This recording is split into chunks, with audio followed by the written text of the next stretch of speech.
po the Sharpie impact test. Okay? So, nasa inyo na ba yung inyong specimen? The 55 millimeter square bar. Nasa inyo na po. Ashley?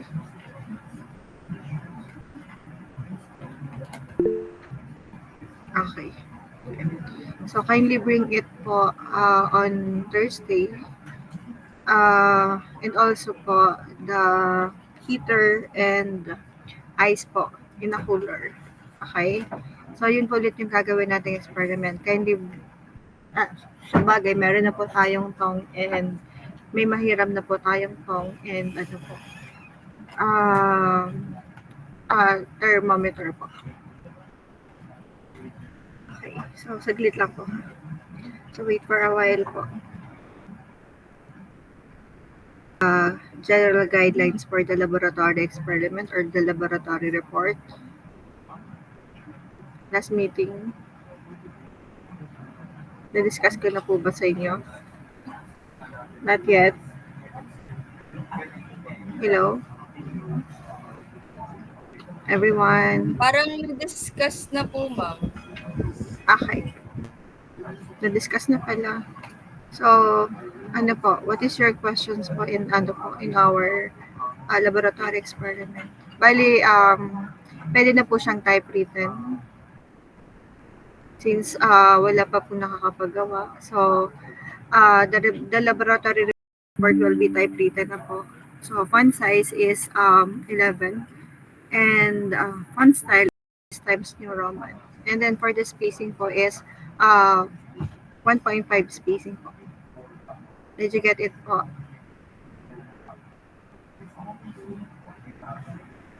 Okay. And then for the results po,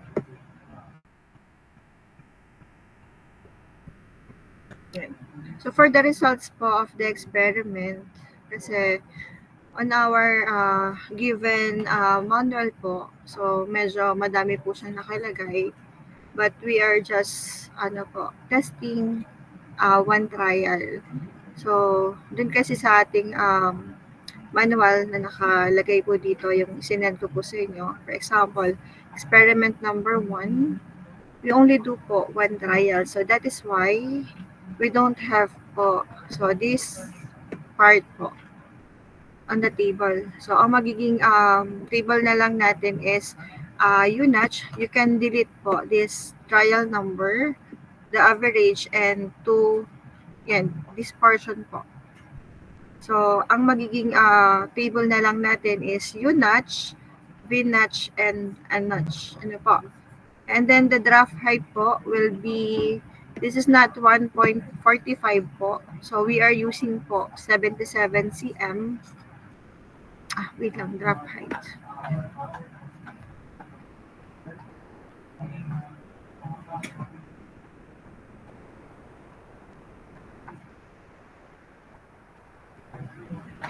So, the drop height is the H. So, this one po is not 1.45.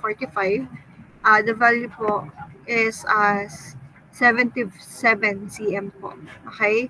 And then, the weight of the pendulum. So, I will check muna po the weight po of the pendulum for manual method. Kasi yung alam ko po is for yung bago, yung the new ISO impact test, kaya lang hindi natin siya ginamit.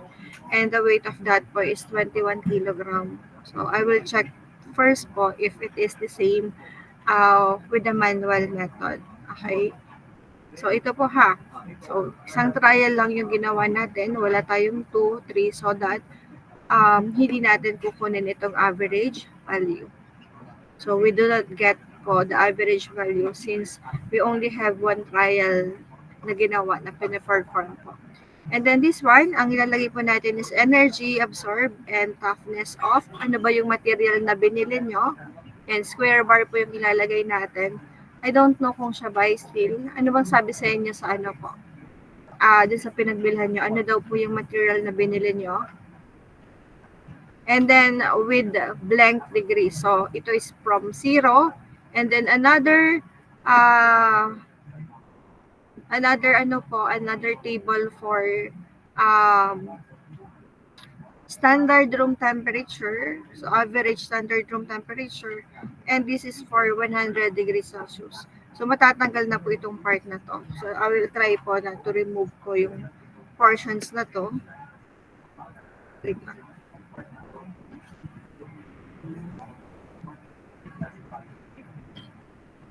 Hindi ko alam kung paano ko siya matatanggal kapag nandito na siya. So wala na po itong trial. And then, wala na din po yung average. So, matitira na lang po is U-notch, V-notch, and ari po is hindi siya unnotch. So, ang gagamitin po natin is the keyhole notch. Okay? So, it is not unnotch. Keyhole notch po yung gagamitin natin. Naintindihan po? We don't have po unnotch material. Okay? So, you replace it with keyhole notch. Did you understand it po? Hello? Yes po, ma'am. And then in order to determine po the rebound height, yan, you just determine po the angle, di ba? Meron tayong angle dito, corresponding height po for a certain angle po. So, we can determine po yung kanyang value. So, alam naman natin ito, for example, ito po yung ating angle. And then this one po is yung ating height. Tapos, paano natin kukuhanin itong height na to using po yung ating given angle. So, yun po yung i-determine nyo. So, gagamitan nyo po ng mathematics. Okay? So, i-determine lang natin yun. And then after that po, you need to determine po the difference in height. So, you need to subtract 77 cm. So, you can change po the unit. It depends din po on the unit po for the, so, 77 cm, you can change it into a meter or millimeter. Okay? And then rebound height po, same unit. And then we need to determine po the difference in height. So, you need to subtract the drop height minus po ng rebound height. And ito po yung value na ilalagay natin dito sa difference in height. And after that po is you need to solve po the energy absorbed and the toughness. And in order to determine the value po of the energy absorbed and the toughness, so you can use po this value. Yan. Energy absorbed is equal to the mass. So this is the mass of the pendulum. Times G po is acceleration due to gravity. You can use po 9.81 meter per second squared. And also the value po of the rebound height and the drop height. Did you understand it po? Okay. So, and then after that po, so you need to determine po the toughness of the material. So, you need to calculate po the toughness of the materials by using this formula.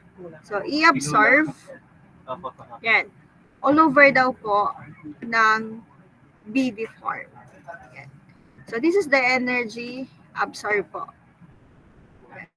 So, this is the energy absorbed. So, we need to divide it po by VD form. So, VD form po is itong value na to. Yan. So, cross-sectional area of the specimen. Tapos, V daw po is width of the specimen. So, yung width daw po ng ating specimen, yun po yung ilalagay po natin. So, para ma-determine po natin yung kanyang toughness. Okay? And then, you need to make a graph po. So, it is the comparison between U-notch, B-notch, and this one po is the keyhole notch with a different temperature. So, you need to graph it po. So, ika-graph lang natin. So, we have here po the U-notch. This is the blue one is for the U-notch. The red one is for the V-notch. And the yellow one is for the K-notch. And then, you need to discuss po or to compare the results po of the energy absorbed versus the different temperature and also po the different notches. So, you need to determine po the relationship of those parameter. Okay? Same with this po. For the toughness, it is for the toughness naman. So, the discussions po. And then, you need po to include po a sample calculations. So, for this one po, wait lang. So, for the laboratory experiment general guidelines, so you need to provide po a sample calculations. So, you can,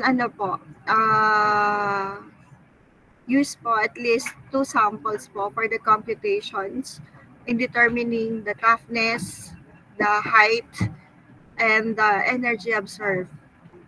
Did you get it po? Nako ha? Naliwanag na po for the experiment number 2. Same with the experiment number 1. And the last one po is for the experiment number 3. Yan. So for the experiment number 3, so this is ito po ginawa ko lang po siyang manual. So this is the objective, materials, and the procedure for the tensile testing po. Yan.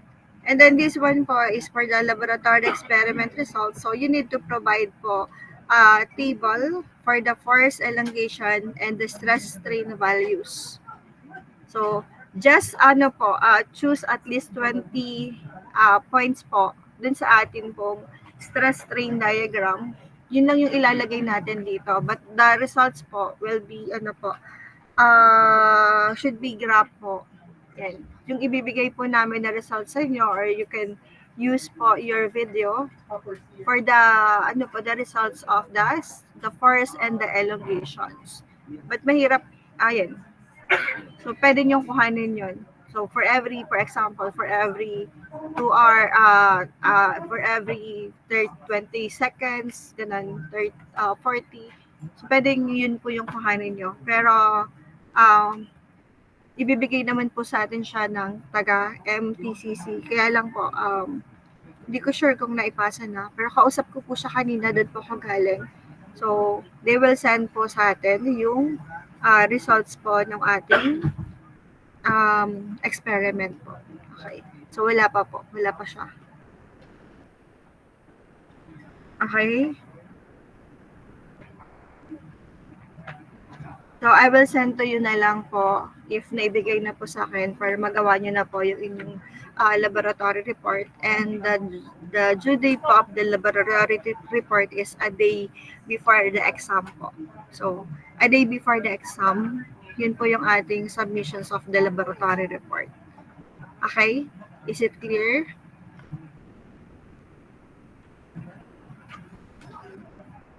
And then, okay, thanks. And then after that po, you need to provide a graph po for the stress strain diagram for each diameter. So, i-graph natin, this is for the 10 mm, this is for the 12 mm, graph for the 16 mm. You need to graph it po, yung ating stress strain diagram, so that we can determine po the different parameters of the different mechanical properties of the materials. You need to make a table or a summary for the ultimate strength of the material. You can use that po. Pwedeng mag-provide po kayo ng table na you determine po the modulus of elasticity of the material, its percent elongations, the ductility of the material, okay, the toughness, pwede din naman pong toughness, pero medyo mahirap. The yield strength po, the proportional limit, the different properties po when we are dealing with the tensile load. Okay, so the rupture strength, you can summarize it po by using a table. And also, you need to make a graph po. After that po, after summarizing the different mechanical properties of material using a different diameter, so you need to make a graph po showing the relationship between the mechanical properties and the diameter of the specimen. So for example, we have the tensile strength versus diameter. So you need to graph po yung kanyang tensile strength kapag siya ay 10, 12, and 16. And then take the relationship. So discuss the relationship. Ano ba yung nakita natin? If the diameter increases, what will happen to the tensile strength? So just the example po for this po. And we need to ano pa for this one is for the tensile strength. You can use po you can include also the yield strength, the ductility, yan, etc. Nakalagay dito. So you need to have po discussions about this po. And then, yan. So, summary of findings, conclusions, and recommendations. So, you just need to follow po yung nakalagay dito sa ating laboratory experiment guidelines. So, you need to provide po a calculations in order to determine the value po of, for example, percent elongations, ductility of the material, percent reductions of area. Yan. So, yun po yung mga pwede natin ma-determine. The rupture strength. Okay? So, sa bagay, ang rupture strength po is hindi na natin siya dinidetermine. Basta yung using po the formula, yan. On how to determine po the stress, how to determine the strain. So, you need to provide a sample calculations for that po. Okay? Is it clear? Is it clear po? Hello, everyone. Hello po. Maliwanag? Do you have any questions po? Yeah, so for the experiment number 1, it is the same with the experiment number 2. The difference is the height and the weight of the pendulum. But on how to determine the toughness and the elongations is the same po. Okay? So sana po magawa na po yung Charpy impact test so that meron na tayong makita din na value in terms of the height. But if hindi po siya magagawa, so we have no choice but to use po the manual method, the manual machine po. Okay? Yun doon po, i-determine ulit natin yung height po. Okay? Do you have any questions po? May questions pa po?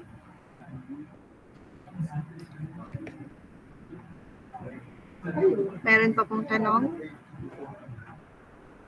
Wala na po. Okay. So, if wala na po, we may proceed po with the last topic po in the materials.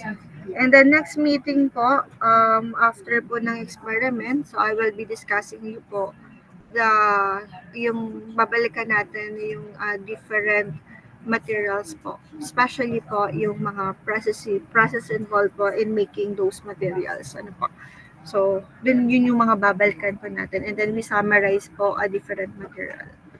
Okay? Okay po.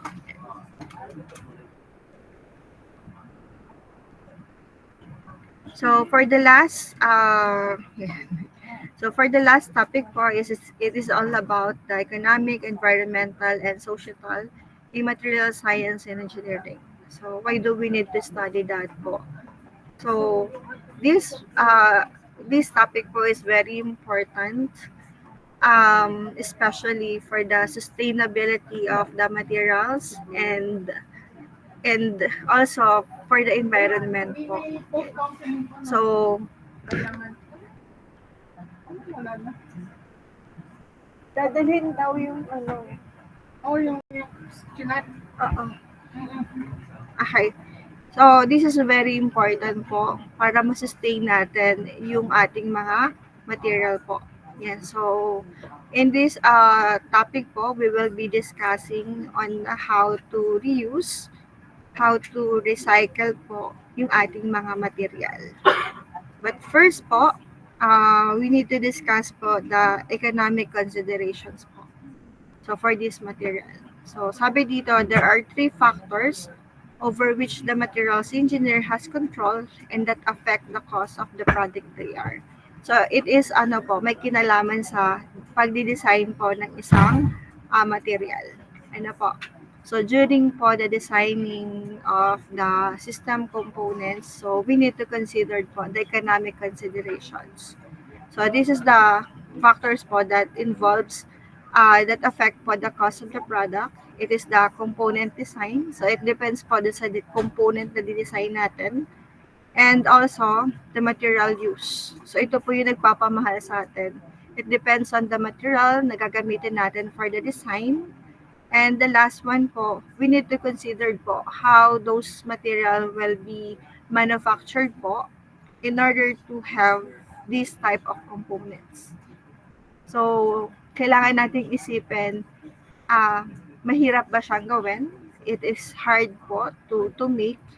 For example po, the nanomaterials, especially the nanomaterials. So, nanomaterials is, there is a problems in producing po in a large quantities. So, that is why po, we need to consider po the manufacturing techniques. Yan. Sabi dito, these factors are interrelated in that component design. So may affect which material is used, and both component design and the material used will influence the choice of manufacturing techniques. So it depends po dito sa dalawang to on how we manufacture po those material po. So nakadepende sa component niya. Sometimes, if the design po is very complicated, so there are mahirap din po yung pagpili ng ating manufacturing techniques. Okay? So it is hard to select po the manufacturing techniques that is suitable po in order to produce po this component design. Yan. For example po, yung paggagawa ng mga gear. Yan. Very complicated din po. And then, if the material po is merong mga tiny pieces po, so mahirapan din po tayo na ma-produce po yan. Okay? So, for the component design, so sabi dito, some fractions of the cost of the component is associated with its design. So, in this context, component design is the specifications of size, shape, and configurations. So, it depends po. Ano yung size, gaano kalaki yung component design natin. So, what is the shape ng ating component design and yung kanyang configurations daw po. So, because it will affect po the performance yan, of the component. So, nakadepende kasi sa design natin yung magiging performance niya as a component ng ating machine. Okay? So, kapag hindi ayos yung design natin, so, bababa po yung performance ng ating materials. But if the size of the material po and the shape po is appropriate po dun sa kanyang applications, so, mapapataas po natin yung kanyang performance. So, we can vary that po. We can vary the size of the material, the configurations, yan. Yung shape niya, sometimes we use po the circular or the square one. So, it depends po din sa purpose ng ating components. Yan, sabi dito, components design, what? Ano yan?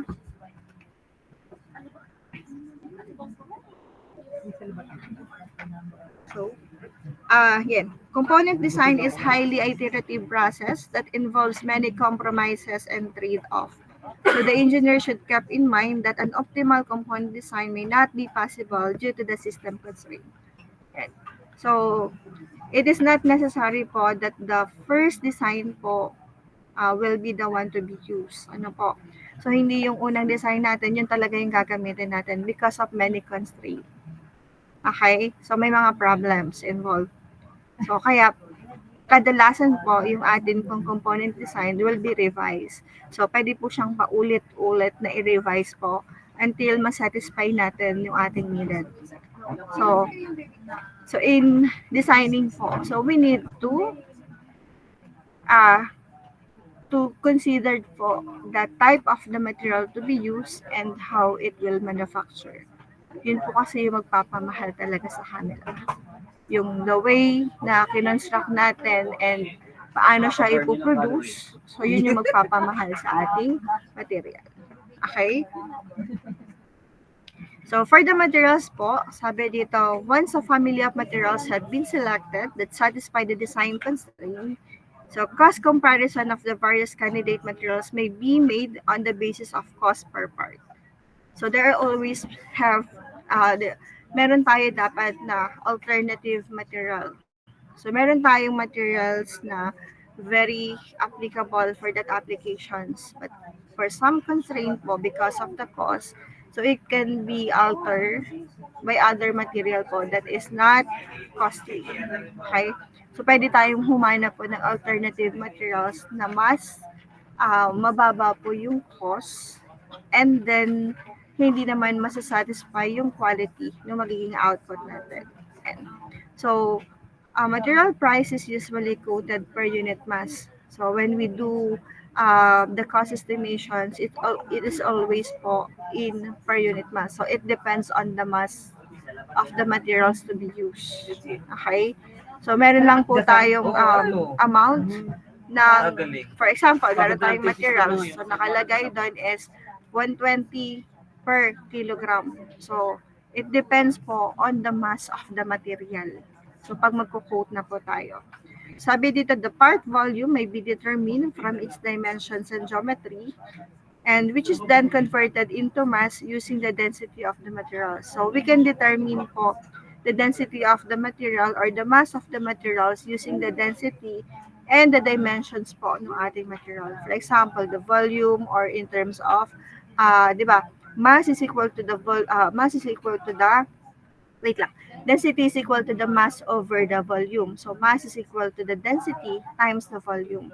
So we can determine po the volume of the materials and then multiply by the density so that we can determine po the mass of the materials. And those mass of the materials will be multiplied to the price po of the material per unit mass.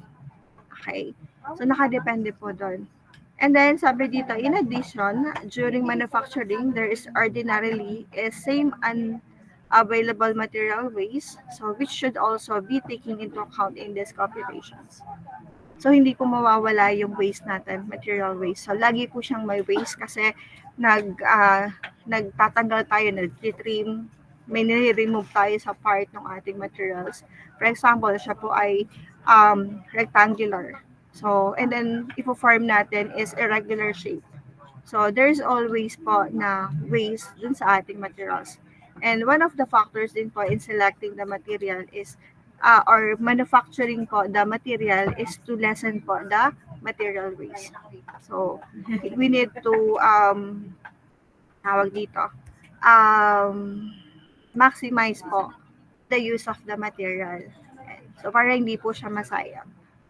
Okay? It depends po on how we manufactured po the system components. Okay? And then, the next one po is the manufacturing techniques. So, this is one part. Ito po yung fabrications na kapag thesis.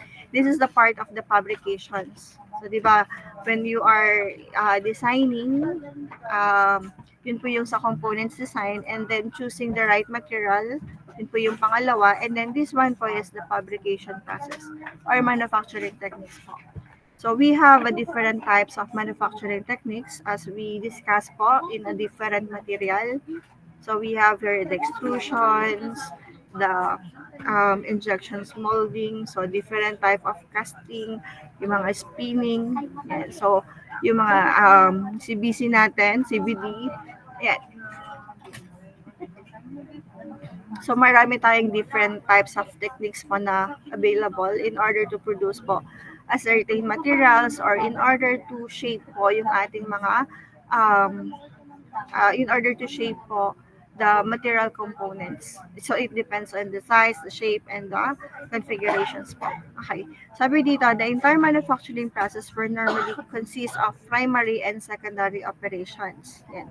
So we have two types po of manufacturing techniques. So first one is the primary operations and another one po is the secondary operations.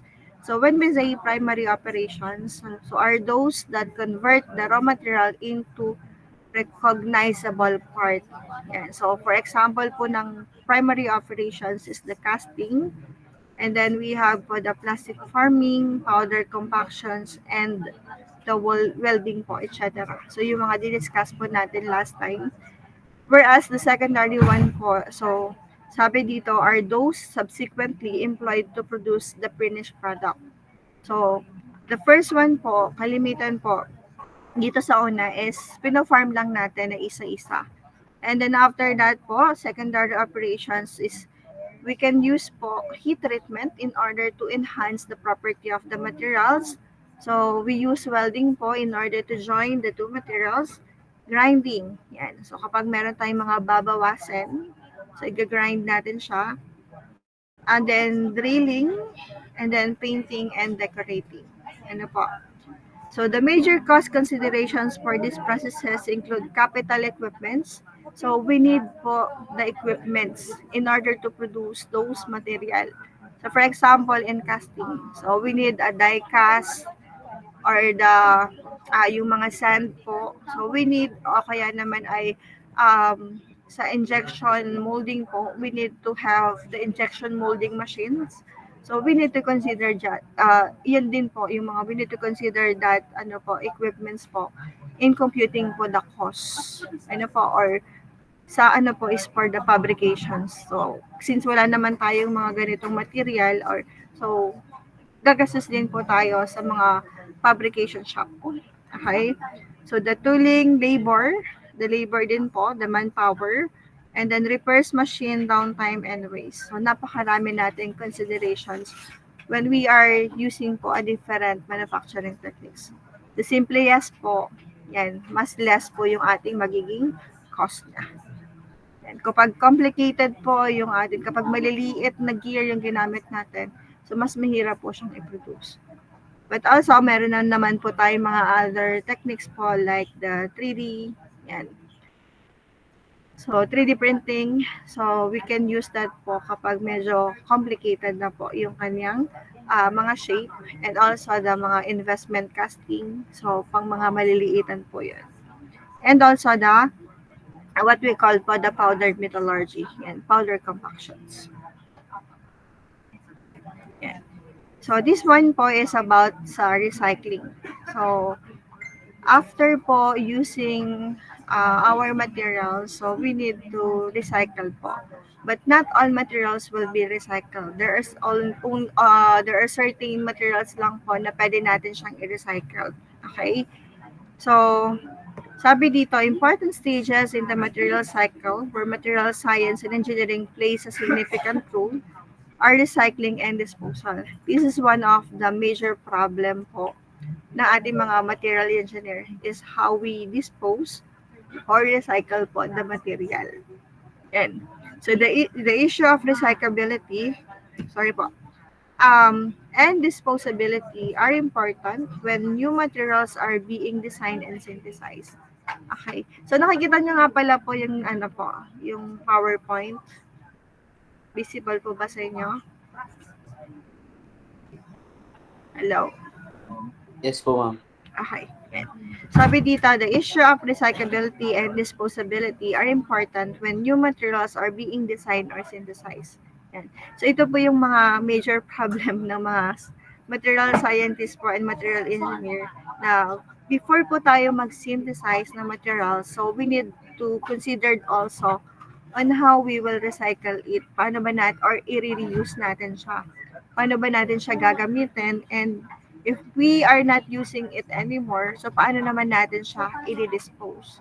Paano yung disposal niya na hindi siya makaka-affect dun sa ating environment? Kasi hindi pwede natin basta siya itapon. Ano po? So, meron dapat tayong plan for the disposal and recycling of the material po. Yan. Sabi dito, furthermore, during the material selection process, the ultimate disposition of the materials employed should be an important criterion. So, very important po yung pagpili po ng ating material. So, we need to consider po yung kanyang, kung siya ba ay nare-recycle, nare-reuse, and if it is for disposal, so how will we dispose po this material? Kasi 'di ba, for halimbawa, yung mga electronic devices natin and then yung mga ginagamit natin for the sa mga ospital. So meron siyang procedure na sinusunod po in disposing po those material. And paano po siya nare-reuse and paano siya nare-recycle. Ano po? Okay? So another problems daw po in recycling processes po. So it involves daw po of the separations yan of the various alloy types. Yan. Sometimes po problem po tayo sa separation ng materials. So after combining po, after alloying the elements po, so the main problem na po natin is on how to separate po yung ating mga kinonbine na material. Ano po? Kaya naman po, yan, sabi dito, example daw po is the aluminum from ferrous alloys. And then after dismantling and shredding, so in this regard, some rather indigenous separation techniques had been devised. So minsan po, ayan, gumagamit po sila ng magnetic and also by gravity po. So di ba alam naman natin, for example po, kaya naman po ay pag nagkasama-sama na po yung ating material, paano natin mapaghihiwalay po? Yan, yung aluminum daw po and ferrous. For example, so we can use daw po the magnetic. Yan, through magnet. So we all know that aluminum po is the non-ferrous metals. So hindi siya mag-a-attract po sa magnet. So yung mga ferrous alloys po, so mag-a-attract siya sa magnet because ferrous alloys po has a good property po in terms of the magnetic property. So ma-attract siya sa magnet. So mahihiwalay po yun. Then we have several techniques po in how to separate po those material. Kapag halimbawa sa basura, sama-sama na lahat. So we can separate it po. So we have different techniques po in separations po of the material. So it depends then on the density of the materials. Just like this po, yung nakalagay is through gravity. So yung magaan at mabigat, pwede natin siyang mapaghiwalay.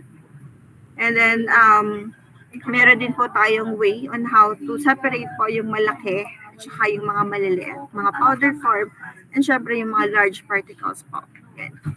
And then sabi dito, joining of the similar alloys present contamination problems. And for example daw po, if two dissimilar alloys are to be joined, yan. So, mas magandang gamitin daw po natin is welding over daw po ng bolting and riveting. So, ito yung example natin. So, it is good. Mas magandang gamitin po natin is the welding kasi para maiwasan natin yung tinatawag natin na corrosions po. Yan. And then, coating. Yan. So, coating po, since naglalagay po tayo ng mga coating din sa ating material, so sabi dito, may also act as a contaminants and render the material non-recyclable. So, pag naglalagay na tayo ng coatings, minsan hindi na daw po siya nagiging recyclable po. Yan, may mga ganun pa. So, ang next nating topic is about recycling po of the materials. So, under po ng recycling of the materials, so meron tayo dito pong mga content. So, madali lang naman po ito. Kayo, very familiar na po ito sa inyo. So, definitions lang po ng recycling, saan pwede tayo mag-recycle, the process of recycling, and ano yung mga products that can be recycled, advantages, yan. So, disadvantages, and ayan, compositions of daily waste, and then recycling at home, easy way to recycle and use, and then, yun po, meron po nakalagay dyan yung Save Your Planet and kung sino pong gumawa. Pero, tinanggal ko na yata po yun. Okay. So, sabi dito, what is recycling? So, when we say recycling po, it is the process in which waste materials are treated yan, in a way that can be used again. So, pwede daw po natin siyang magamit. Basta yung atin pong materials, may ganito pong symbol. So, this is the symbol po for recycling. Ano po? Lalong-lalo na pagdating sa plastic, meron tayong nakikita na ganito. Yan. So, pwede po siyang mga i-recycle. Okay? So, pwede natin daw magamit ulit. So, yun po yung definition po of recycling. And also, ang recycling po is one of the components po din sa tinatawag natin na 3R, which is the reduce, reuse, and recycle. And then, this is po yung ating mga recyclable materials. So, we have po a glass, yan, a paper, metal, plastic, textiles, at saka yung mga electronics. So, ito po yung mga pwede po natin i-recycle.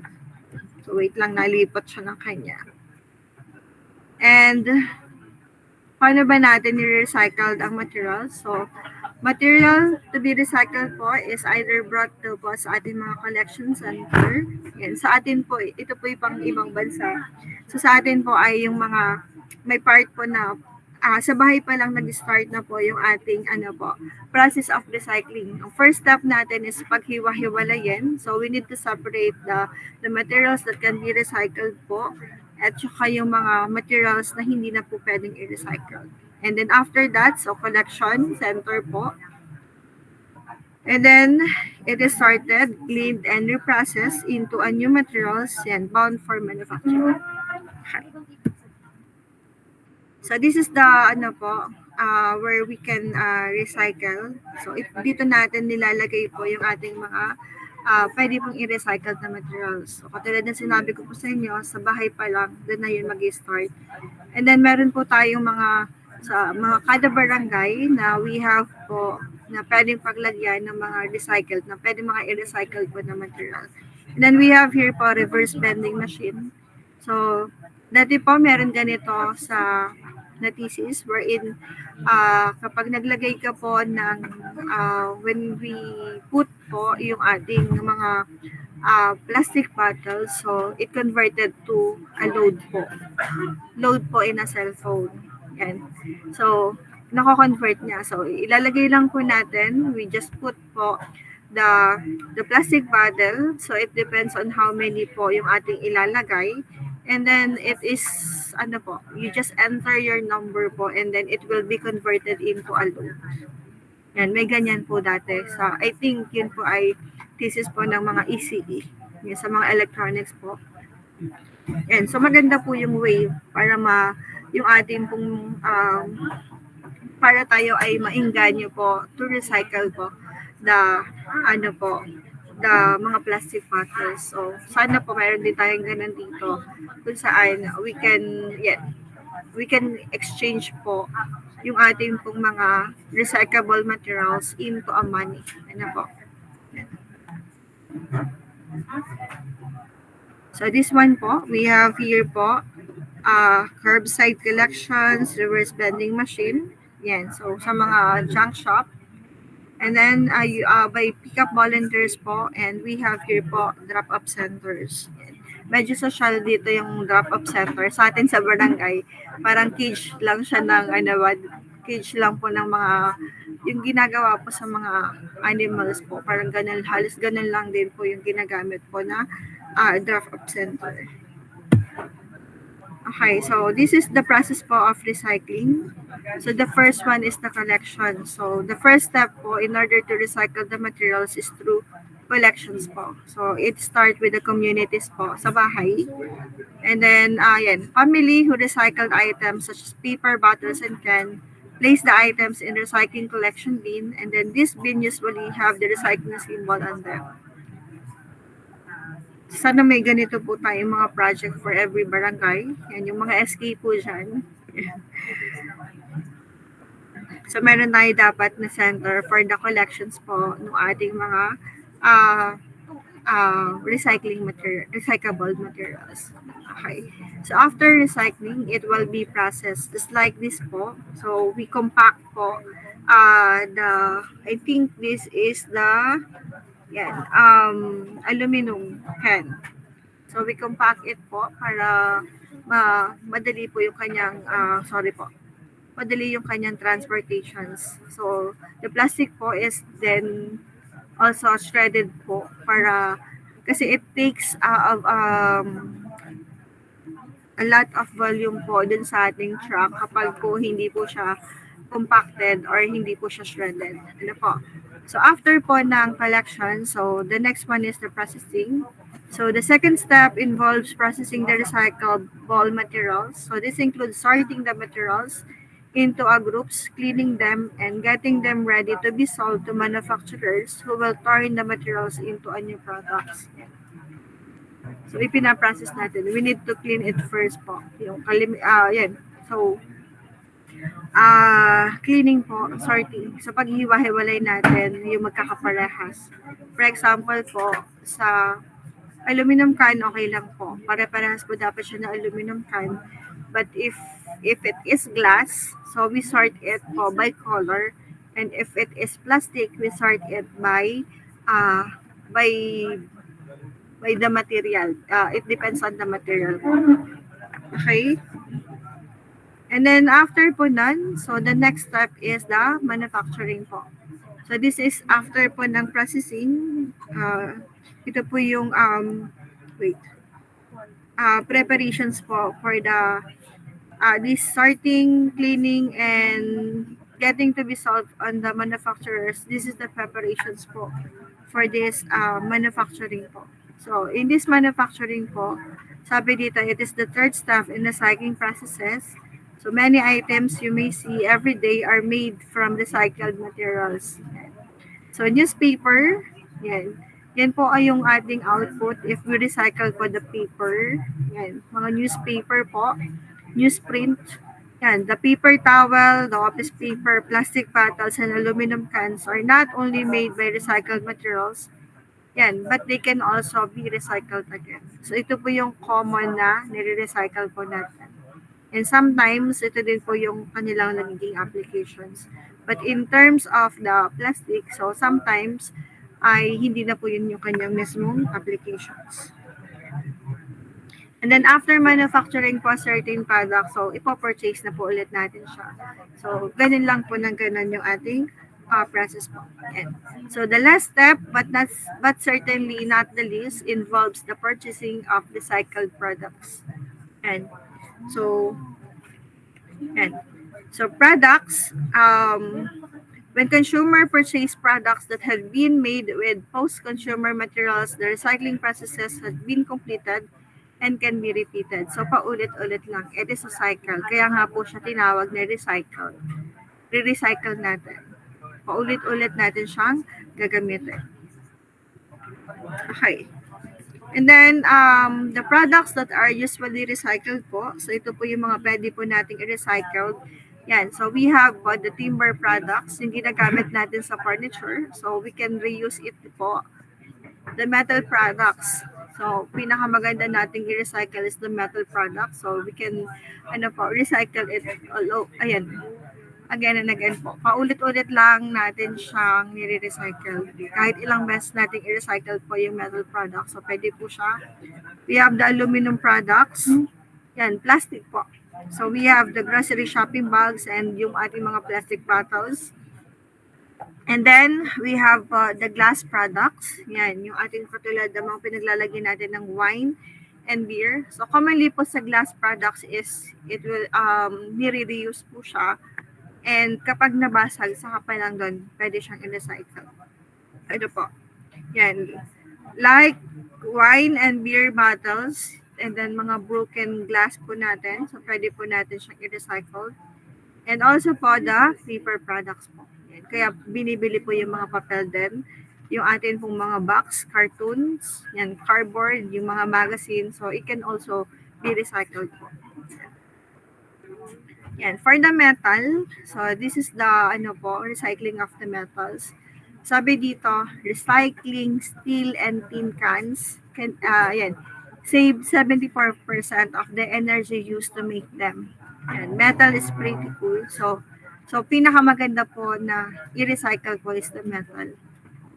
Kasi po, pwede natin siyang paulit-ulit na i-recycle.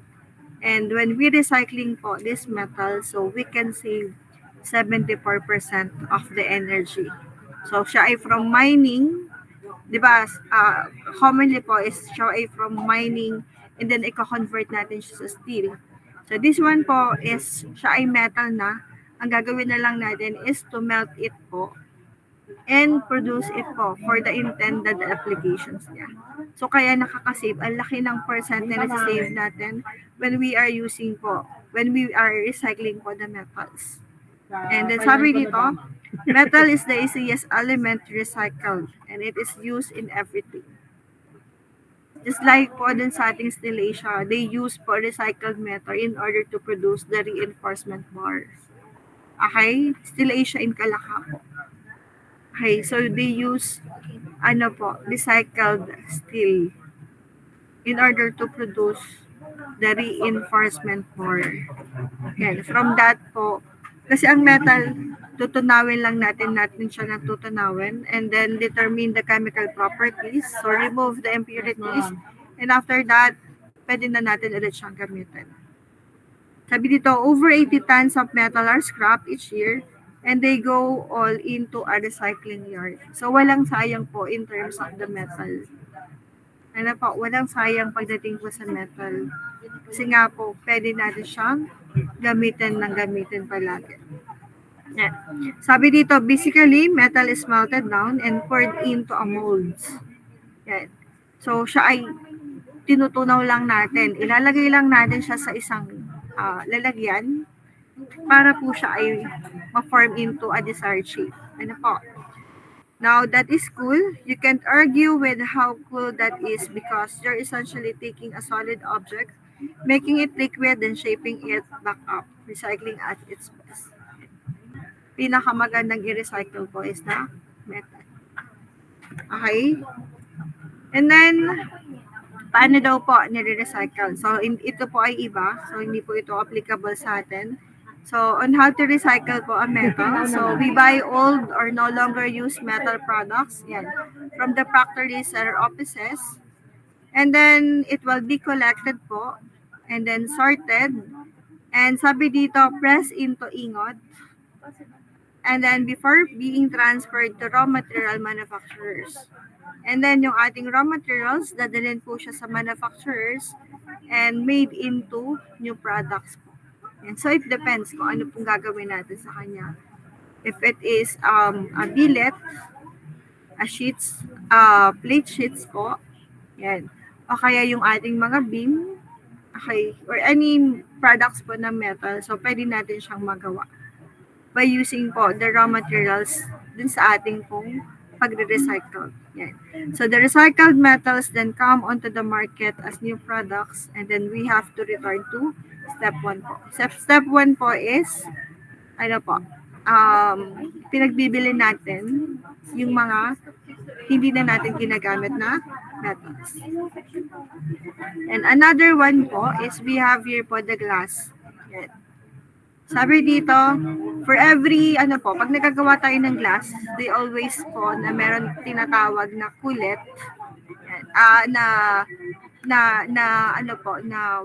what we call that po, meron siya laging, recycled glass na portions kapag puproduce po tayo ng panibagong glass. Ano po. So, glass is a relatively inert materials.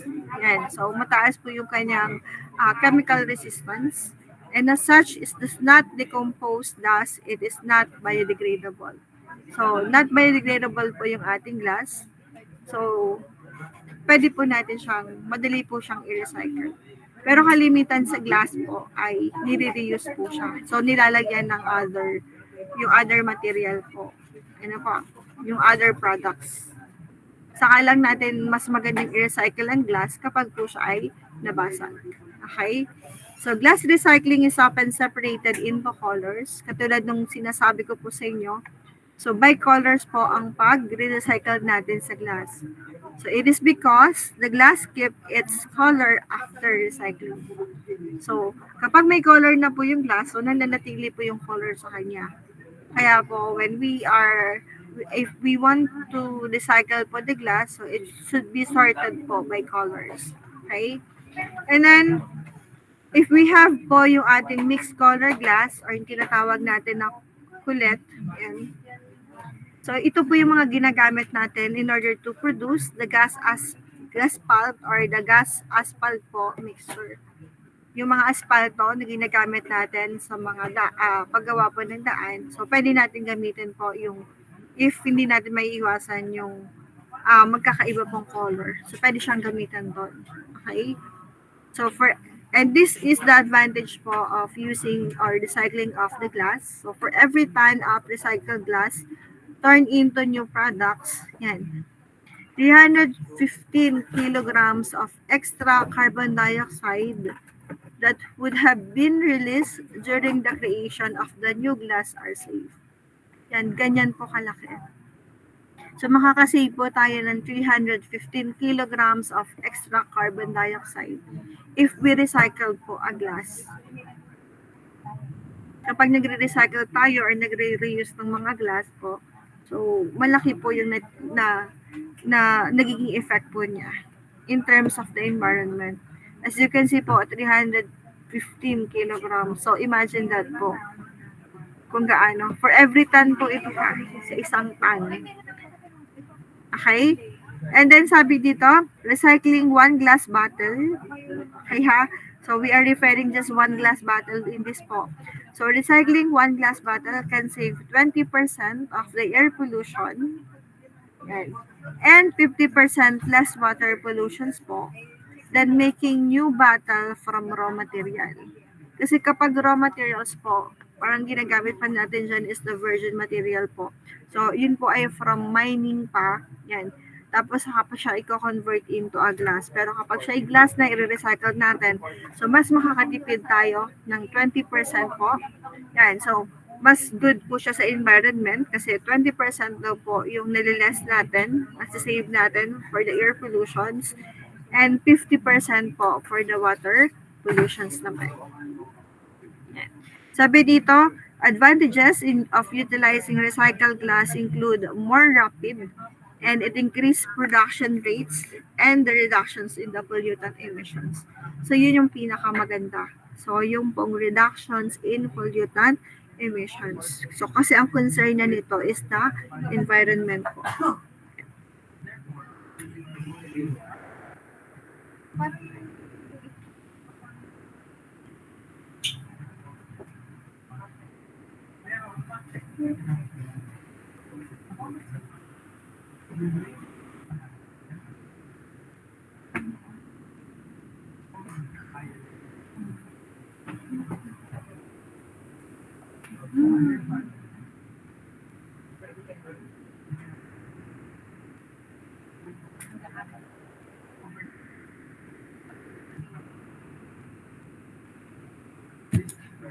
Yan. Sorry po. Yan. So, the main advantages po of the of recycling of the glass po is we save po yan, yung pollutant emissions po. So, napakahalaga po nun. Ano po. And then, so, how it is recycled. So, the first one po is we collected the glass po. And then, it will be transported to a recycling plant. And then, sa atin pong mga tinatanggal daw po yung mga metal cups and mga plastic slips po. So, sa pagdating po sa recycling plant, and then it will be crushed into small pieces po.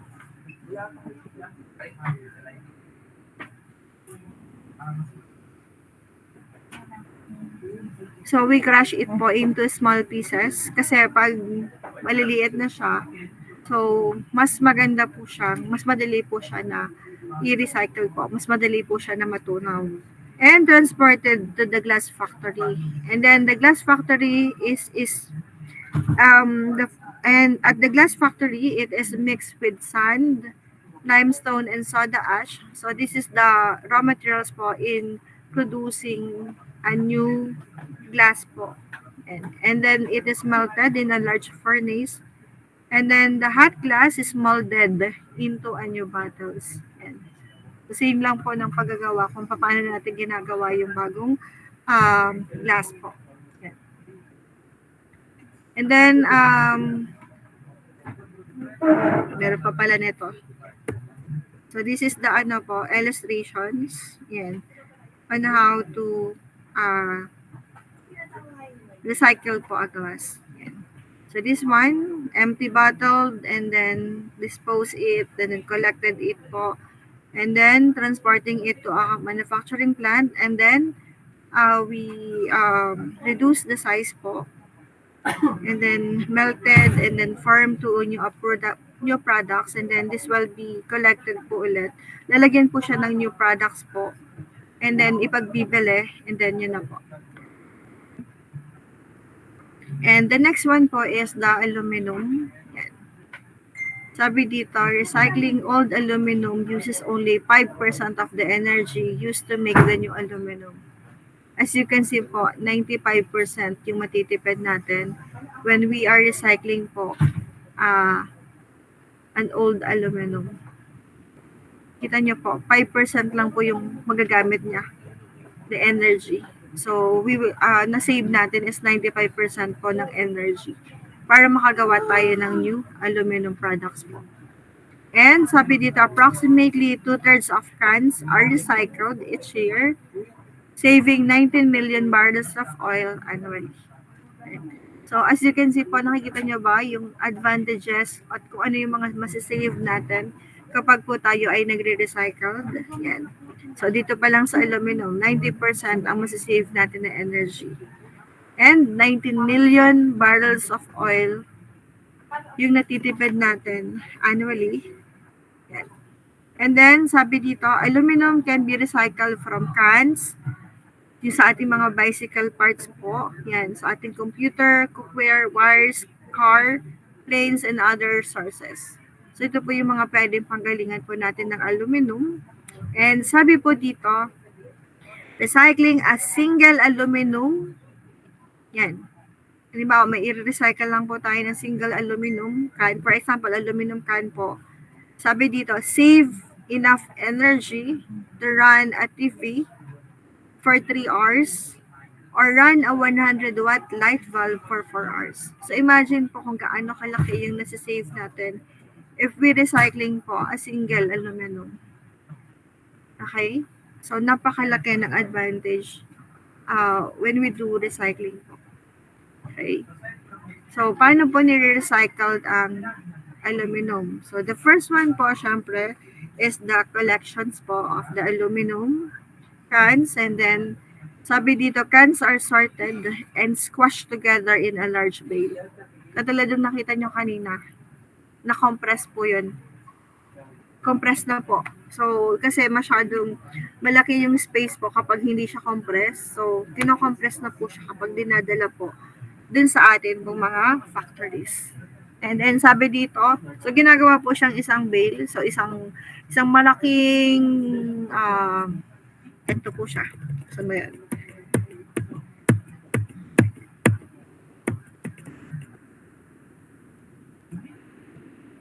Yan. So, isang malaking ganyan. Yan ang tinatawag na bale po. Yung isang tali. Ganyan. And ayaw na pong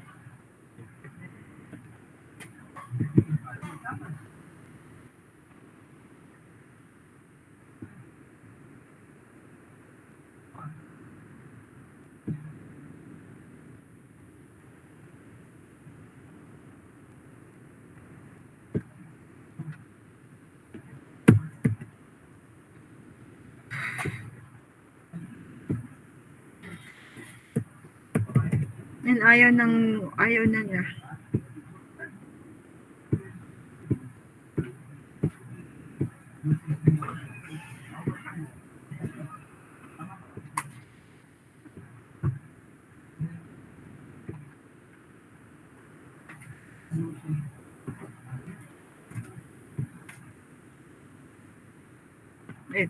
Yan, so imagine po yung kanyang masisave natin when we are recycling po the aluminum.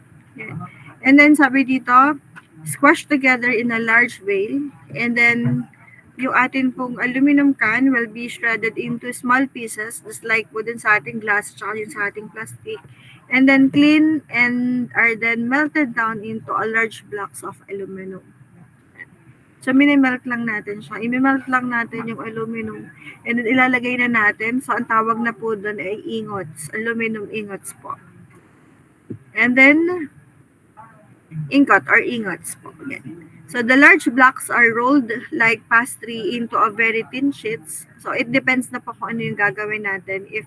If we are using it po as aluminum can, again, so, siya po is iro-rolled. So, since ito po ay large blocks of aluminum, so iro-rolled siya. So, gagamit tayo ng mga rolling machine. So, in order for the metals to be in a thin sheets po. And then, sabi dito, new cans are then made out of these thin sheets. So, ifo-farm na ulit natin siya into a tin can. Okay? And then, next po,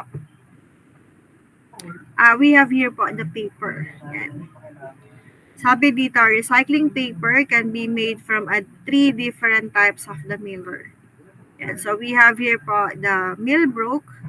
Ito po yung mga paper scrap and trimmings. So ito po yung mga waste po dun sa mismong planta.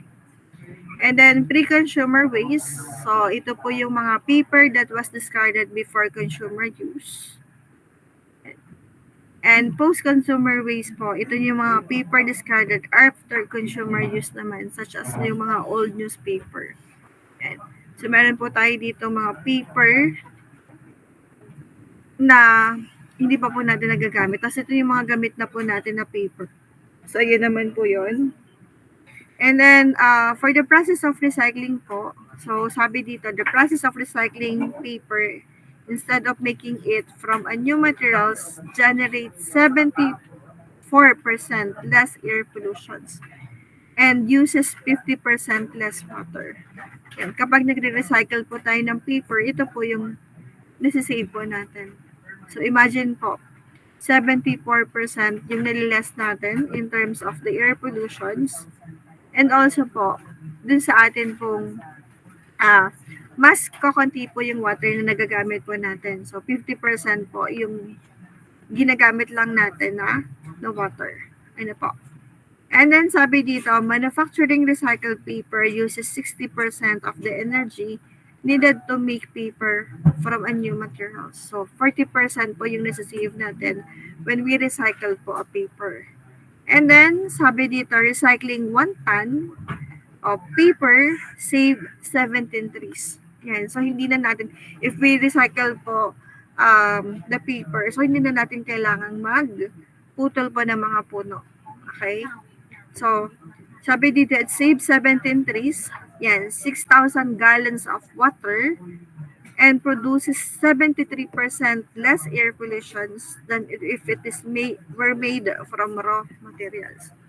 Kapag hindi na tayo gagamit ng yung parang virgin na material po, yung mga ganun. Yung bagong material, yan, kung hindi na tayo magpuputol ng mga puno, so ganito po yung masisave po natin. So imagine po yung kanyang masisave. 17 trees.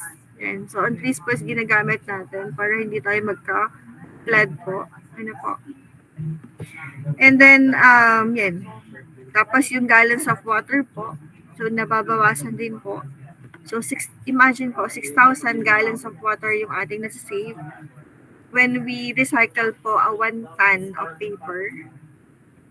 And then, in terms of the air pollutions po, so nakakalas din po tayo ng 73%.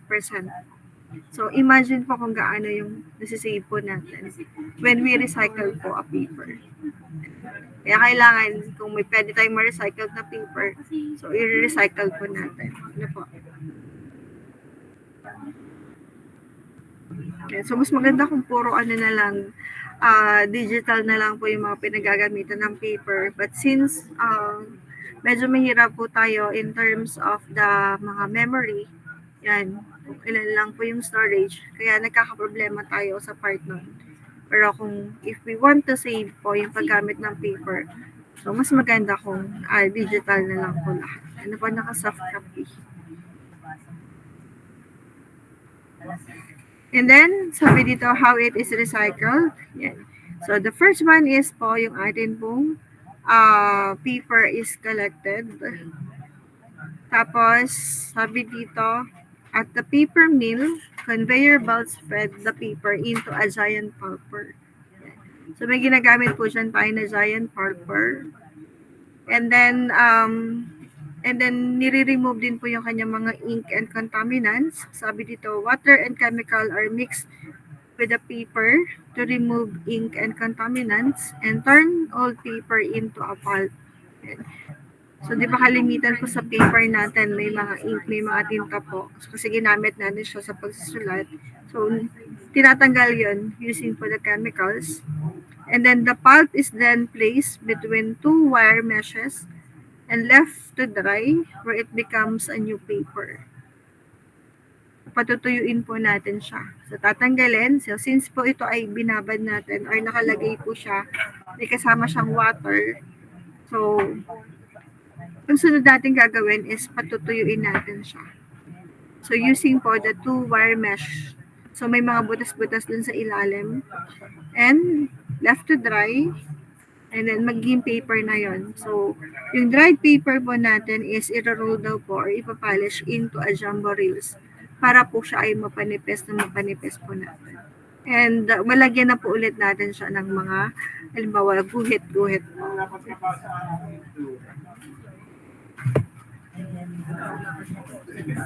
So, this is the illustrations po when we do recycling. So, yung part ng this one, siya po ay wala na kapag nag-recycle po tayo ng materials po. Yan. So, sabi dito, we have here the paper mill and then the converter po kung saan converting, printing at industry waste po. Nilalagay natin siya dito. Dito sa manufacturing na to, depende po sa kanilang output. Halimbawa, for example, notebook or yung mga paper natin sa mga grade 1, mga bond paper. So, meron po siya na waste. So, diretso na po siya dito sa mga waste paper dito. And then, yung mga converted product natin, so, sinesell natin siya. And then, kinokollect. And then, goes daw po dito sa paper bank, papunta dito sa waste paper depot, and then papunta na po siya sa paper mill. So, wala na po itong part ng dito sa part na to, kung saan we cut trees po in order to produce a paper.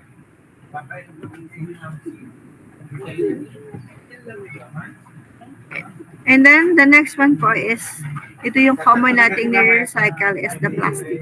Ano po? Yan. So, plastics are synthetic polymers, so which are substances composed of a chain of molecules, and for instance, so carbon, oxygen, hydrogen, and silicon. So, hooked together. So, ito po yung mga plastics po natin. But, yung plastic po na pwede nating i-recycle is yung tinatawag natin na thermoplastic. The thermoset plastic po is, hindi po siya pwedeng i-recycle. Only the thermoplastic po. And thermoplastic kasi is commonly, so ang kanya pong structure po is parang single lang siya. So isa lang siyang materials and sometimes meron siya lang kasama na other materials. Pero kapag siya ay cross-linking na and network, so although it is the strength of the material increases, but it is not recyclable na po. So, paggulo ng property ng ating polymers or paggulo ng kanyang structure, so, paghirap din po siya na i-recycle kasi medyo mahirap na siyang paghiwalayin po yung mga material na nandun. Ano po? Kaya po yung mga linear and branch po, polymers, yung mga pwede natin siyang i-recycle. But the cross-linking and the network po na polymers, so, hindi na siya pwedeng i-recycle. But in terms of the strength, so mas mataas yung strength niya compared po din sa dalawa. Okay? Sabi dito, plastics are components or countless products such as electronics, furniture, and beverage container. So sabi dito, US residents used nearly 13 million tons of plastic containers and packaging in 2008. Yan, medyo luma na po ito. So imagine nyo, 2008 pa lang to, 13 million tons of plastic container na yung ginagamit nila. So what more pa ngayon? So ang dami na nating populations. Ano po? And then sabi dito, recycling plastic beverage container greatly decreases the amount of discarded plastic in landfill. So nababawasan yung mga tinatapan natin sa landfill kasi nire-recycle natin siya and conserve natural resources. Ito kasi yung mga to, mahirap po siya bago matunaw. It takes 100 years po bago siya ma-decompose po. Kaya, mas magandang gawin natin is to recycle po yung ating mga plastic bottles. Okay? Although meron po tayong mga biodegradable plastic, pero hindi naman po lahat ng plastic is biodegradable. So, that is why po, we need to recycle it. Okay? Sabi dito, plastic bottles are, so how it is recycled. So the first one po is the collections. And then after that po is, the bottles are taken away to be sorted and crushed into a big blocks. Same with the aluminum po. So, kino-compress po siya. Pinapress po siya, kino-compress para hindi siya mag-occupy ng maraming space po during the transportation. So, kino-compress po siya. So, pirat na pirat po yung ating bottles before po siya i-travel. Yan. Yun po ay to save na din po yung ating energy, yung ating mga fuel po. And also, syempre pag nag-travel yon, meron din pong emissions during the travel. So, mas maganda, mas marami na tayong mailalagay po na plastic. Kasi yung volume po of the truck na ginagamit to transport yung ating mga plastic is same lang. So, malalaki kasi yung ating mga plastic bottles. And sa gitna po, puro hangin lang yun. So, it is necessary po to squeeze po yung ating plastics o kaya naman po to crush it po into small pieces. So, mas maganda po pag ganun. And then after that, the bottles are then taken to a factory. So, where they are crushed into small flakes. So, from crushing po yung ating pong plastic, so paliliitin pa rin siya. So, ginagawa na siyang flakes. And then, it will be washed, dried, and then melted. And then, yan, ginagamit na siya ulit to produce into a new bottles po.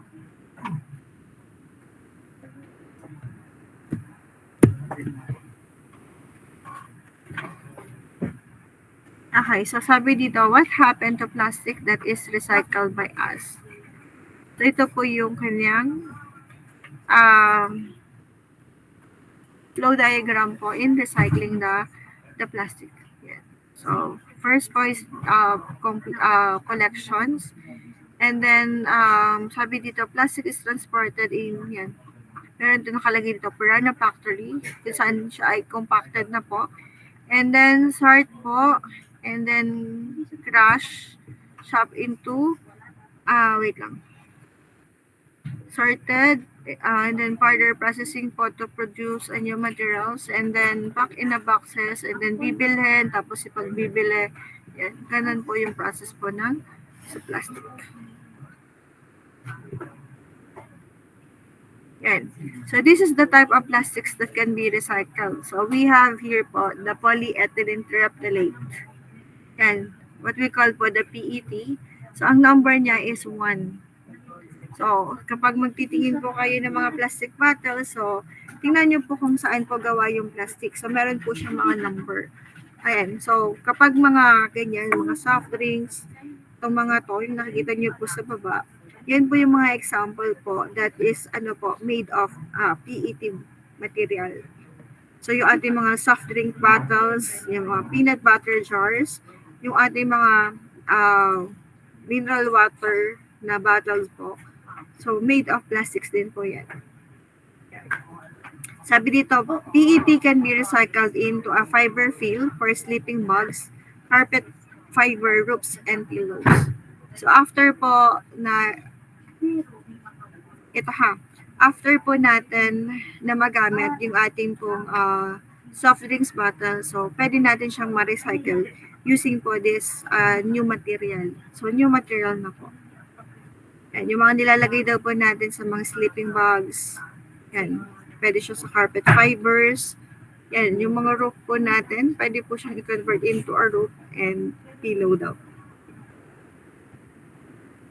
Next po, we have the high-density polyethylene. So, ang kanya pong, its symbol po, its number po is 2. Yan, kapag nakita kayo 2, tapos HDPE. So, ibig sabihin po niya, it is made of high-density polyethylene. And it is found po yung sa ating mga milk jugs, yan, butter tubs, bleach bottles, detergent bottles, yung mga shampoo bottles natin, at saka yung mga motor oil bottles. So, ito po yung mga example. So, they are made of HDPE. Okay, so in addition to plastic lumber and recycled plastic furniture, so recycled HDPE is used to manufacture. So, ito po yung output kapag siya ay ni-recycled na yan. Yan, used to manufactured lawn and garden products, buckets, yan, crates, yan, office products, and automobile parts. Yan. Pwede ito yung maging uses po ng ating recycled plastic. And pwede din po siyang ma-recycled into a flower pots. So ito yung sa mga thesis po, may nagawa po ng mga ganito. Nursery pot. And then trash can. And then traffic barrier cones. And detergent bottles po. So ito yung mga pwede natin maging output. Okay? The number 3 po is we have the polyvinyl chloride or what we call po yung ating PVC. Polyvinyl chloride po. Yan. PVC is used in shampoo and cooking oil. Yan. Bottles and fast food service items. Yung mga ginagamit daw po natin ng mga tray. Yan. So, gawa po yan sa polyvinyl chloride. Yan. Yung other shampoo din natin, yung mga lalagyan po ng shampoo bottles po. Yan. Cooking oil, PVC po. And also yung ating mga tubo. Yan. Yung mga tubo po natin. So, ginagamit din po yung PVC. And ito din po, packaging, cling film, bottles, credit cards, audio records, and imitations leather, as well as the construction materials such as window frame, and cables, pipes, and ito. Mas kilala yung ating pipes po dahil kalimitan sa pipes po, lagi natin sinasabi na PVC. Pero ang pipes po, hindi lang po siya made of PVC. So, they are made po of several materials. So, it depends on the applications po. Yan. Flooring, wallpaper, and window blinds. So, we are using po the polyvinyl chloride. And if we recycle po the polyvinyl chloride, so, madami po siyang pwedeng paggamitan pa po. Sabi dito, it's also used by manufacturer for car interiors and in hospital as medical disposable. Yan. So, yung mga ginagamit po na sa mga yan, sa mga hospital po, di ba meron tayong mga disposable products doon, yung mga syringe, yung mga ganun. So, made of PVC din po yan.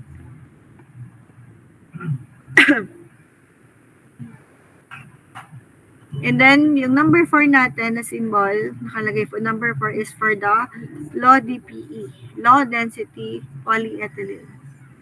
Okay? So, makikita natin siya sa mga containers. Yan, yung ibang containers daw din po is made of LDPE. Then, grocery sacks.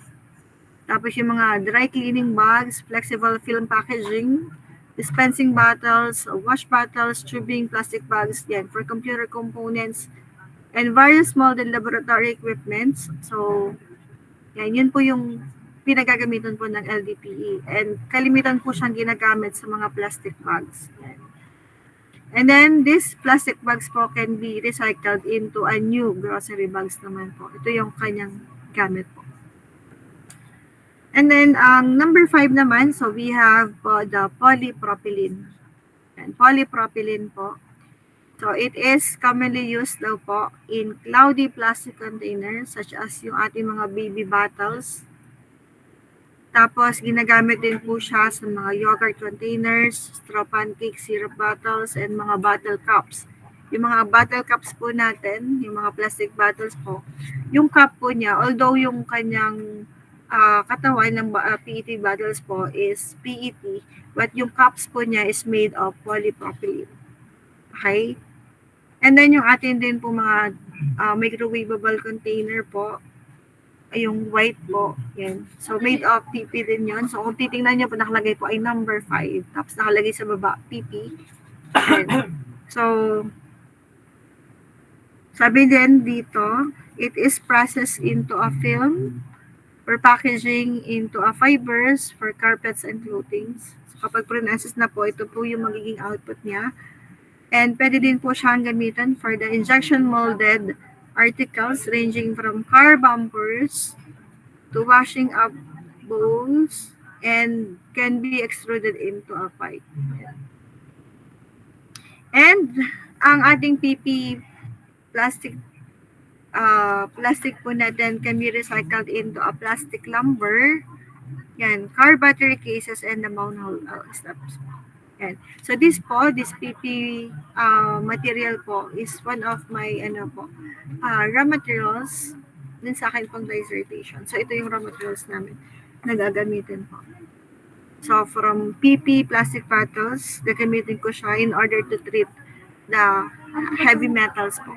Para to remove the heavy metals po dun sa ating wastewater. Yan. So imagine nyo po, from PP plastic bottle, gagawin natin siya na adsorbent. Yan. So it takes a long process para magawa natin yan. So we can reuse po yung ating mga plastics into yung pong mas maganda pong applications. Just like this po, yung PP, sa halip na siya ay plastic bottles lang, magko-contribute po siya sa pollution. So, why not gamitin natin siya in order to produce another product? Just like po yung aking gagawin. So, gagamitin ko siya as adsorbent. Ano po? To treat yung ating waste po. To remove yung ating heavy metals like copper and zinc.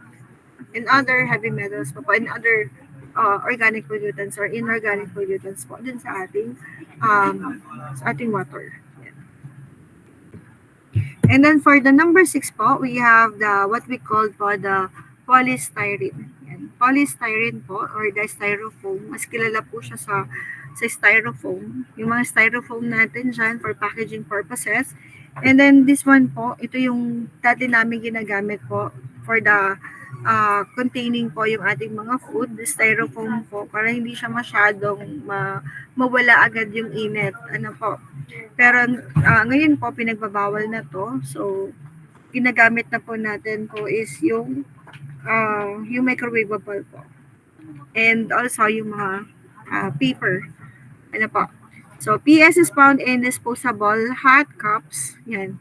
So, kasi depende sa kanyang property kasi ito po ay yan. Pwede niyang pwedeng hindi agad lumamig po. Yan. Or mataas po yung niya. Parang pag hinawakan natin to, hindi agad tayo basta-basta po makapasok. Ano po. Yan. Kaya niyang i-handle po yung hot temperature. And then yan, packaging materials, yan, peanuts and CD and DVD cases, meat trays, and lids, bottles, tumbler, and disposable cutlery. Yan. So, kalimitan po, made of polystyrene po mga yan. And this one po, yung ating polystyrene kapag ni-recycle natin siya, pwede natin siyang i-convert into a plastic lumber and flower pots po. Okay. And then, another po is we have, yan, other, materials. So, example po niya is the polycarbonate. Meron pa rin po tayong mga other thermoplastic materials po. And ito po yung number 7 na po. Medyo madami po yung under ng number 7. Ito po yung mga other thermoplastic. So, yung 1 to 6 po is the commonly used plastic po. Kaya po siya may numbering. So, kalimitan siyang ginagamit sa mga daming applications. Kaya madami pong waste na gano'n. Ano po? So, number 7 po, it is a mixture of various plastics like yan, squeeze ketchup bottles and yung mga microwavable dishes. Pero yung microwavable dishes natin, kalimitan po, yung ginagamit natin ngayon, ano po? Yung ginagamit natin yung clear plastic po ha, yung clear plastic po, yung microwavable. So, kalimitan gawa po siya sa polypropylene po. At kahit magtingnan nyo po dun sa inyong mga microwavable dyan, yung clear po ha, yan. So, nakalagay po dyan is PP. Yung kanya pong material na ginamit. Pero meron din po tayo ng mga microwavable dishes po natin. Yung mga gamit pa rin po natin. Pero kasi din po tayo mga plastic na microwavable, yung mga hindi cook cleared. Yan. So, doon natin makikita yung number 7 po. So, kalimitan po siya is polycarbonate. And kalimitan daw po itong ginagamit sa mga baby bottles, yan, mga clear plastic sippy cups, and mga water bottles po. So, ito po yung mga plastic na pwede po natin i-recycle. Yan. Lahat po siya ay thermoplastic. And then this one po, so we all know naman po yung mga advantage of the recycling. So, napakagandang advantages niya. napakadami pong advantages po of recycling the materials. So the first one po is recycling helps to reduce the amount of trash yan that is disposed of in the landfill. So nababawasan natin yung basura. And then sabi dito, recycling rather than throwing things away is also better for the environment. So it helps the environment. And currently, it is believed that the amount of carbon dioxide in the Earth atmosphere is causing global warming, which can have devastating long-term effects. Yan. So, para mabawasan natin yung nagko-cause for the global warming. So, by recycling po, we reduce po yung amount ng carbon dioxide. And the number 4 po is recycling is one of the many ways that people can cut down the amount of carbon dioxide that is released into our atmosphere. Just like what I said po earlier, yun na yun. And sabi dito, purchasing recycled paper is also better for the environment because it takes less energy to produce recycled paper and save some trees along the way. Katulad po ng diniscuss po natin kanina, how much energy po will be saved kapag nag-recycle tayo ng mga different materials po. Okay? And then, sabi dito, recycling creates jobs. So, marami po kumikita. Ano po, marami nagkakatrabaho because of the recycling. Ano po, so yung mga tao po na nagko-collect, nagsisort, and nagwo-work po dun sa mga recycling companies. So, nabibigyan natin sila ng trabaho. So others also get jobs with businesses that work with these recycling units. So there can be a ripple of jobs in the municipality. So nagka-create tayo ng trabaho by using po ng recycling. And then, recycling po builds community. And sunod po, recycling reduces pollutions. This is one of the important advantages po of recycling po the materials. It reduces the pollutions.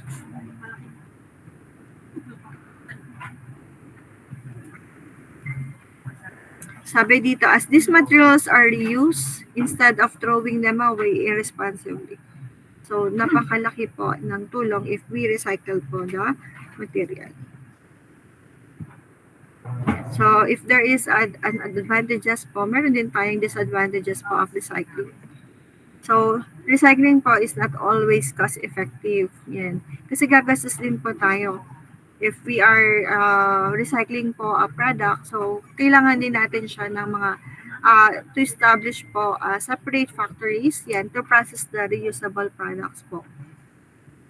This may create more pollution in terms of cleaning, storage, and transportations. Yan. So, tingnan din natin ano ba yung mas magandang gawin. Ano po? Minsan kasi if we recycling po, minsan nagpo-produce din po siya ng pollutions. But lesser po compared po tayo sa gagawa ng panibago. And then recycled products may not last for long. Syempre kapag recycled na products yun, minsan nade-degrade na po. Kapag process natin siya ng panibago, sometimes it will be the quality po is not the same with using po the raw materials. Yung kapag for example po yung plastic natin, so kapag ni-recycle natin, so bumababa na yung kanyang quality. Ano po? And then unsafe and unhygienic recycle sites. So yan po. Ito yung concern natin kasi used na siya ng tao, minsan nagiging unsafe na po siya and unhygienic. So, sa ating sabi dito, places where all sort of materials is dumped and conducive from debris formation and spread of disease and other danger caused by harmful chemicals and waste. So, this not only causes widespread pollution, but is harmful for dedicated people who recycle such product. So, such waste, if mixed with water, leads to leachate formations and leads to toxications of water bodies including the drinking water. So, sometimes po, yan. Ito po, yung iba pong disadvantage na. Unsafe and unhygienic. So, pipili na lang tayo ng other applications po niyan na hindi po nangangailangan ng ano po. For example, sa mga hospital, yan. So, tapos ginamit na ng mga tao, yan, kung ano-ano lang, kung sino-sino nang gumamit po noon. So kapag magre-recycle po tayo, ay di yung hindi naman required po yung mga ganito. And then, yan, not widespread on large scale. Yan. So, kalimitan po ay mga maliliit lang po na na planta yung itinatayo kapag ganito po. Sabi, although recycling is an important step to minimize pollution, and yan, sabi dito. Unfortunately, this process is just a small part of long-term success. Recycling often occurs at small-scale homes or schools and has failed to be useful at a large level such as industries or holistically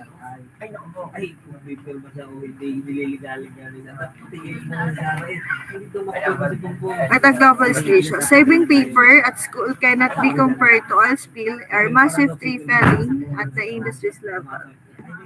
And also po, high initial cost. So, yung mga gagamitin natin dyan ng mga equipments, yung mga gagamitin natin po ng mga vehicle for transportations po. Yan.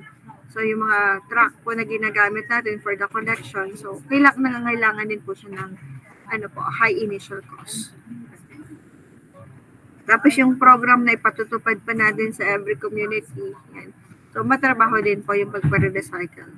But, ang mahalaga po is nagre-recycle po tayo. So, this is the composition of daily waste daw po. So, kalimitan po is 30% daw po is organic. So, ito po yung mga galing po sa mga palengke, yung mga tira-tira po natin pagkain o yung mga, halimbawa, kapag nagluluto tayo, yung mga basura natin na ganon. So, yun po, 35% organic. So, this waste po can be converted po into, pwede din po natin siyang i-reuse into, pwede natin siyang i-convert into another product. Pwede siyang, we can use that po as a fertilizer, also as, to produce po an energy. Right? Pwede nating, madami pong pwedeng maging applications yung ating mga organic waste po. And sometimes, ginagamit natin siya for the feed po ng mga animals. Yan. And then, we have 30% daw po is paper. Yan. So, commonly po, ang waste po natin is the paper. Kasi for every offices po, we need po paper for the transactions. Yan, so far sa mga output natin. And then, 12% po is yung waste natin na gagaling sa constructions. So, pag-build po ng mga buildings. And then, 9% daw po is sa plastic. 6% po yung ating metal. Yung metal kasi is kapag hindi na siya ginagamit. 5% po is yung mga other waste pa, yung mga electronics, mga ganun po. And then 3% naman po is para sa glass po. So ito po yung kalimitan na compositions po ng ating daily waste po. And then, yan.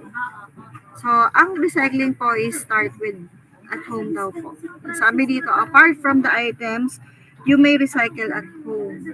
So, many other things such as old tires, yan, mga computers, mattresses, cars are recycled for parts and materials. So, the best way to avoid wasting valuable resources is to reduce consumptions in the first place. So, ito yung una natin gawin. So, mas maganda kung i-avoid natin or i-reduce po natin yung consumptions ng mga katulad ng mga one-time use. Yan. Ng mga plastic. Yan. Di ba kalimitan? O kaya naman po, halimbawa yung mga bottles po natin, pwede natin siyang i-reuse. Ganun. So for items that are used and can't be reused, yan, recycling offers many benefits. Yan. And one of the best things you can do is learn more about recycling and especially to spread the word and encourage others to recycle as much as possible. Yan, sabi, does your family recycle? It is never too late to start conserving our precious resources. So, ang recycling po ay nag-start po sa atin. Ano po, yung simpleng pag-sort ng ating mga gamit and simpleng pag-sort po ng mga yung mga waste po natin, mga tirang pagkain, tapos yung mga pwedeng i-recycle, at saka yung mga need na pong itapon. So, dun pa lang po, malaki na yung magiging part mo to save po the environment. Ano po?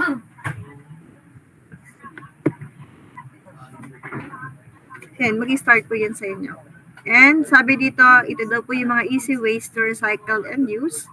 Yan. So sabi dito, ang plastic jars and tin cans and tins po can be used as piggy banks and pen holders. So pwedeng ito po yung gamitin natin. So ikakat lang natin siya. Pwede natin siyang gamitin na piggy banks and then sabi dito pen holders. Pwede din po yung mga sa mga halaman po, ginagamit na din po siya.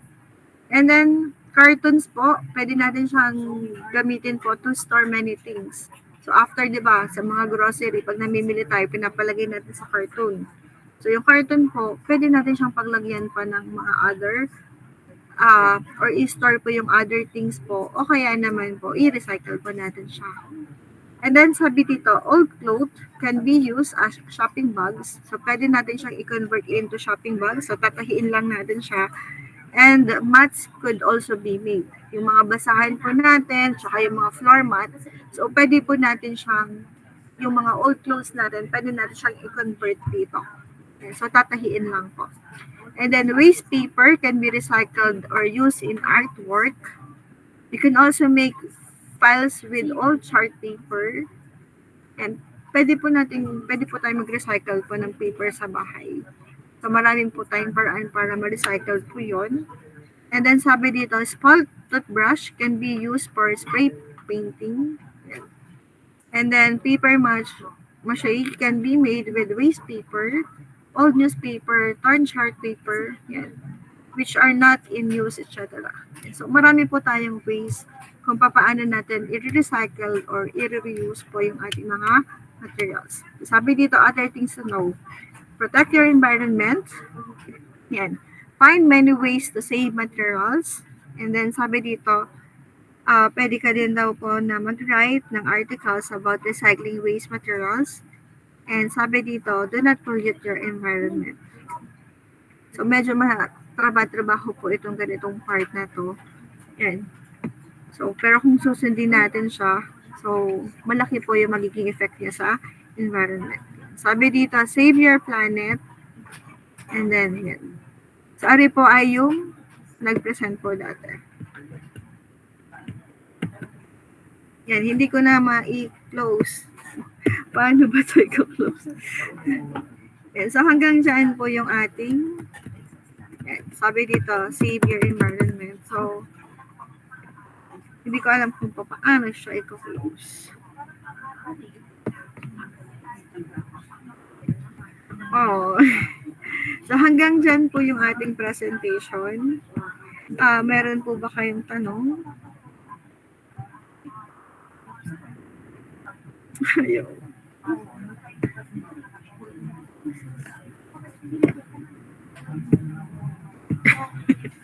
Ayaw na po. Nandyan pa ba kayo? I-restart ko lang po yung aking laptop. Ayaw.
Okay po.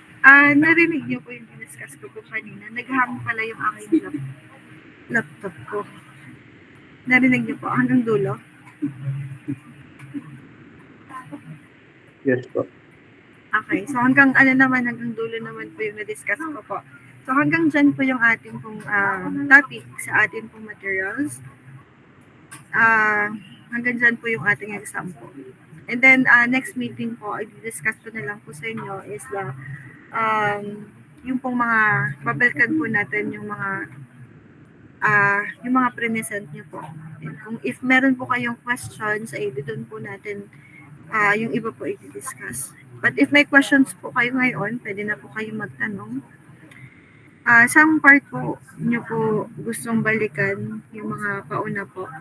So, ang bala ko po kasi is yung mga different processes po involved in producing different materials po. So, meron pa ba kayong gusto pong idagdag po doon? Para maisama ko po on Monday po. Any questions po? Meron po kayong tanong? Do you have any questions? Yes. Hello? Ashley, wala na bang tanong?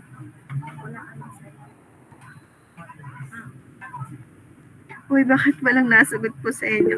Meron, yes po. Mukhang wala na daw. So, ayaw nyo na lang mag-klase. Sabi ko. Okay, so, sige po. Siguro ay next meeting na lang po. Since tuloy-tuloy din naman po yung pagdi-discuss ko po kanina, so wala po tayong break. So, I think po, kung wala na kayong tanong, siguro pwede na po tayong mag-attendance. Kindly open po your camera for the attendance.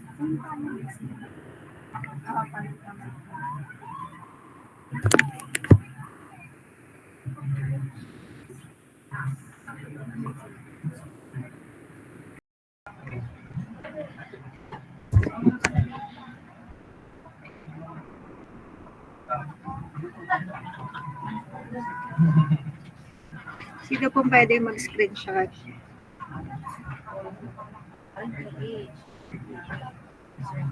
Meron po? Meron pong pwede mag-screenshots? Sige po.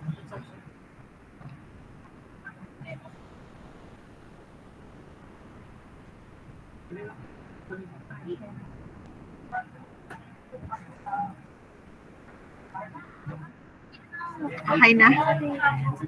Thank you po. Yeah. Okay po. So, pwede na po kayo mag-leave. Thank you po sa pag-attend and ingat po kayo lahat. Thank you po, ma'am. Thank you po, ma'am. Thank you po, ma'am. Okay po.